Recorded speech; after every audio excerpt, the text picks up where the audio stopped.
Alam ko po marami sa inyong may alam na matagal ko po piniling manahimik.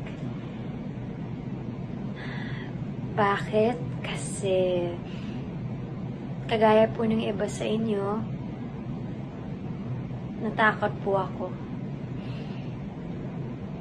Kasi nung huling beses po na ginamit ko yung platform ko sa usaping politika, hindi naging maganda yung nangyari. Naging dramatic po yung experience ko nun. Kagaya po ng nararanasan ngayon ng ibang mga artista na nagsalita. Ang dami pong pag-atake, ang daming sinabi, hindi lang sa akin, pero pati pamilya ko. Kaya sinabi ko po nun sa sarili ko na yun na yung huling beses na magsasalita ako sa ganong usapin kasi ayoko nang maulit yun. Pero ngayon, dito po ako kasi pakiramdam ko pakiramdam ko kahit wala man kasiguraduhan na marinig to, at least may ginawa ako. Pakiramdam ko kailangan kong maging boses ng iba. Kaya andito po ako, pinipili kong magsalita kasi nagpatong-patong na yung mga dahilan. Maaring marami sa inyo iniisip po na maginhawa yung buhay namin kumpara sa iba.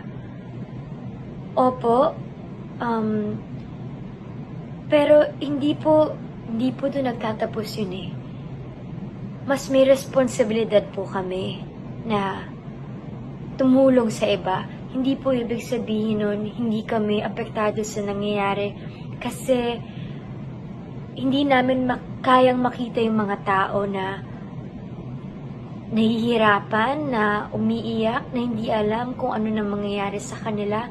Kaya nandito po kami kasi responsibilidad namin makaramdam para maging boses ng mga taong hindi mapakinggan.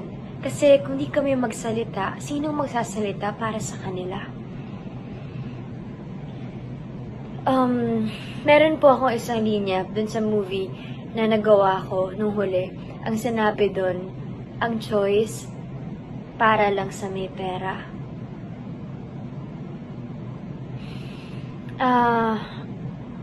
Nung isang buwan po akong namuhay kasama yung mga OFW sa Hong Kong, dun ko po napatunayan at dun ko lalong nakita kung gaano kahirap ang buhay.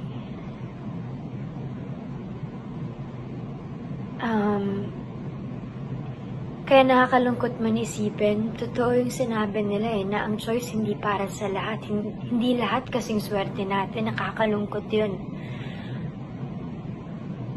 Tapos ngayon, yung pong pagkawala ng pagka-shutdown ng ABS-CBN, sa ginawa nilang yun, mas binawasan pa natin yung pagpipilian ng mga kababayan natin. Alam po natin na marami sa lugar sa Pilipinas na ang tanging channel na meron sila, nasasagap lang nila ay ang ABS-CBN. Sa panahon po ngayon ng pandemya na kailangan po natin ng impormasyon maya't maya, alam po natin kung gaano ka-importante ang news, ang pagkukuhanan ng impormasyon. Pero ngayon, nawala din po yun sa mga kababayan natin. So, paano po sila makakakuha ng update sa nangyayari sa mundo, sa Pilipinas? Pangalawa, sa hinaharap po natin ngayon, alam natin kung gaano kahirap ang pinagdadaanan ng lahat. Na yung tanging nagpapasaya sa kanila o yung isa sa mga bagay na nagpapasaya sa kanila, yung libangan nila sa panunood.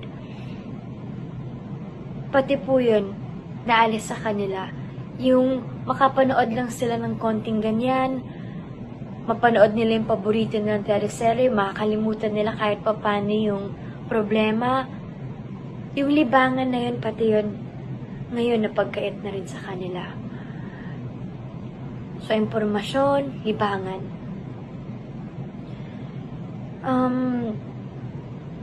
Ito yung panahon po na dapat wala tayong mapag-iwanan na Pilipino.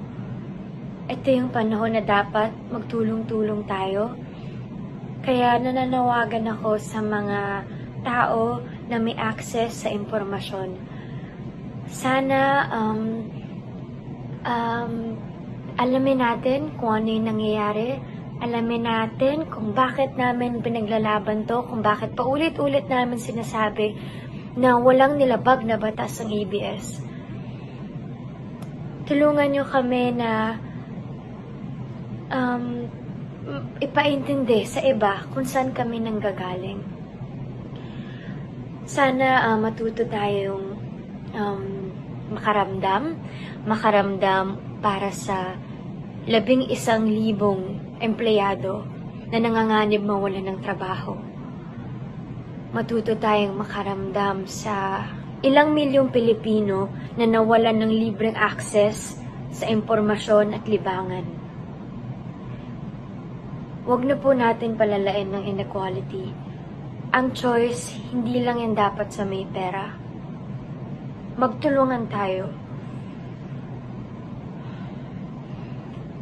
Ngayon po, baka sinasabi niyo na pinipili namin magsalita kasi pangalawang tahanan na namin yung apektado.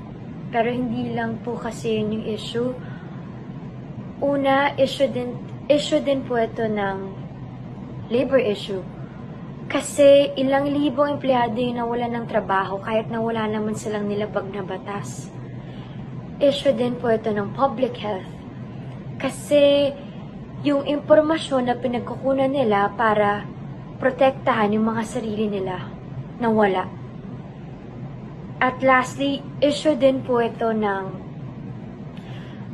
press freedom. Kasi nawalan sila ng paraan para magpahayag.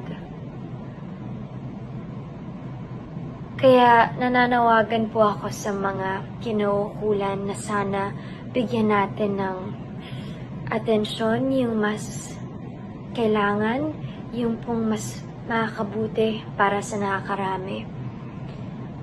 Tayo mga Pilipino, sana matuto tayong manindigan sa kung anong tama. Sana magamit natin yung boses natin para mapahayag ng responsable kung ano yung mga saloobin natin.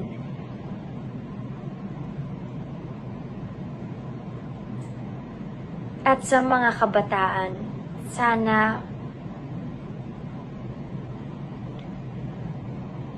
huwag kayong matakot. Kasi kagaya nyo din ako, natakot ako. Pero kung hindi kasi tayo magsasalita ngayon, sino? Tayo yung magmamana ng Pilipinas, kaya may karapatan tayo.